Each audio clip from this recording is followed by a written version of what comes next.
I was exploring an old mineshaft I found near my base. It was mostly collapsed and filled with cobwebs, but I wanted to clear it out and maybe find some loot.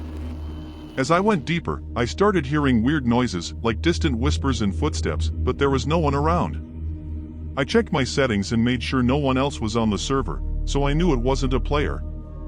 Then, I saw a flicker of movement out of the corner of my eye, just a shadow darting between the wooden supports.